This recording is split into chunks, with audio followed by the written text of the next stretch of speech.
Assalamualaikum warahmatullahi wabarakatuh. Perkenalkan, nama saya Ida Hafidoh, NIM 19 14 20 10 8, kelas Perbankan Syariah C semester 6. Di sini saya akan membuat video dari mata kuliah Arbitrase Syariah. Dosen pengampu yaitu Bapak Dr. Haji Saipul Bahri SAG MM. Baik, topik yang kedua yaitu pengertian dasar hukum, asas, tujuan, perbedaan arbitrase konvensional dan syariah. Yang pertama, pengertian arbitrase syariah. Arbitrase syariah berasal dari bahasa Latin arbitrare, yang artinya kekuasaan untuk menyelesaikan sesuatu menurut kebijaksanaan. Arbitrase adalah cara-cara penyelesaian hakim partikulir yang tidak terkait dengan berbagai formalitas, cepat dan memberikan keputusan karena dalam instansi terakhir serta mengikat, yang mudah untuk melaksanakan karena akan ditaati para pihak. Arbitrase adalah proses menyelesaikan perselisihan di hadapan pihak ketiga yang tidak berkepentingan memiliki kepentingan. Pihak ketiga, seorang arbiter, mendengarkan bukti yang dibawa oleh kedua belah pihak dan membuat keputusan.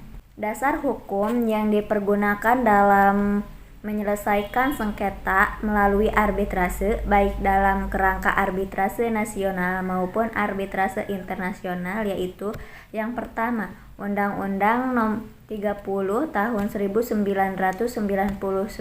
tentang arbitrase dan alternatif penyelesaian sengketa.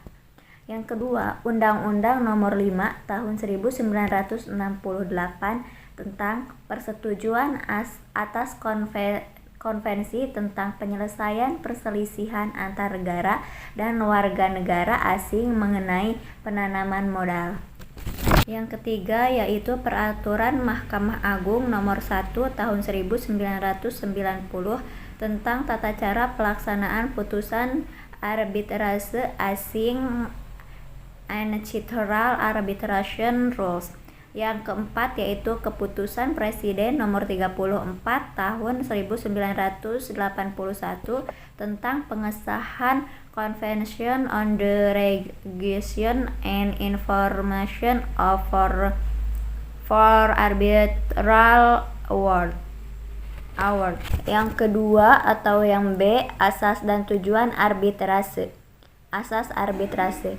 Asas-asas yang berlaku dalam arbitrase di dalam hukum arbitrase, baik itu yang termasuk arbitrase nasional maupun arbitrase internasional, secara umum berlaku asas-asas yang diakui dan dipatuhi dalam proses arbitrase. Asas-asas ini merupakan dasar atau landasan bagi berlakunya sebuah religius, sehingga tidak keluar dari prinsip-prinsip hukum yang telah ditetapkan. Adapun 4 asas, yang pertama yaitu asas kesepakatan. Artinya, kesepakatan para pihak untuk menyelesaikan perselisihan secara damai, seia, sekata, atau sepaham untuk menunjuk seseorang atau beberapa orang arbiter. Yang kedua yaitu asas musyawarah, yaitu setiap perselisihan diupayakan untuk diselesaikan secara musyawarah, baik antara arbiter dengan para pihak maupun antara arbiter itu sendiri.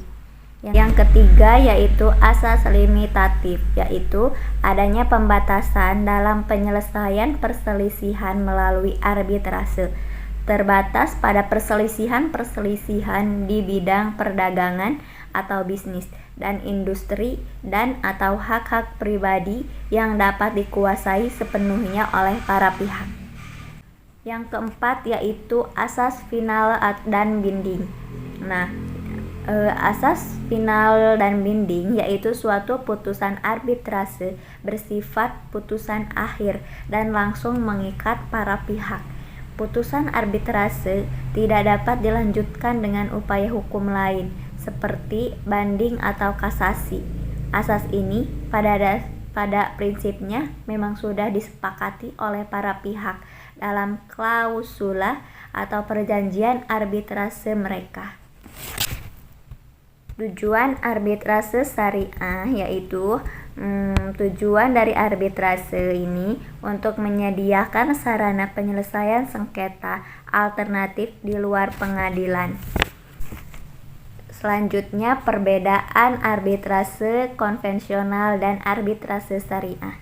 Perbedaan arbitrase syariah dan konvensional terletak pada tata cara dan landasan hukum yang menjadi acuan proses arbitrase. Jika pada arbitrase syariah memakai landasan hukum yang berpedoman pada Al-Quran, hadis, dan ijtihad, arbitrase syariah juga dapat diartikan sebagai penyelesaian sengketa oleh kedua belah pihak atau lebih di luar peradilan yang mengutamakan prinsip perdamaian atau sukarela terhadap suatu persoalan hukum sesuai dengan kewenangan yang diatur menurut ajaran Islam dan peraturan perundang-undangan berlaku. Sedangkan arbitrase umum atau arbitrase konvensional menurut Priyatna Abdur Rasyid, arbitrase adalah salah satu mekanisme alternatif penyelesaian sengketa yang merupakan bentuk tindakan hukum yang diakui oleh undang-undang di mana satu pihak atau lebih menyerahkan sengketanya, ketidaksepahamannya dengan salah satu pihak lain atau kepada salah satu orang atau arbiter atau lebih atau arbiter majelis ahli profesional yang akan bertindak sebagai hakim atau peradilan swasta yang akan menerapkan tata cara hukum perdamaian yang telah disepakati bersama oleh para pihak tersebut untuk sampai pada putusan yang final dan mengikat. Mungkin hanya itu yang dapat saya sampaikan, kurang lebihnya mohon maaf. Wassalamualaikum warahmatullahi wabarakatuh.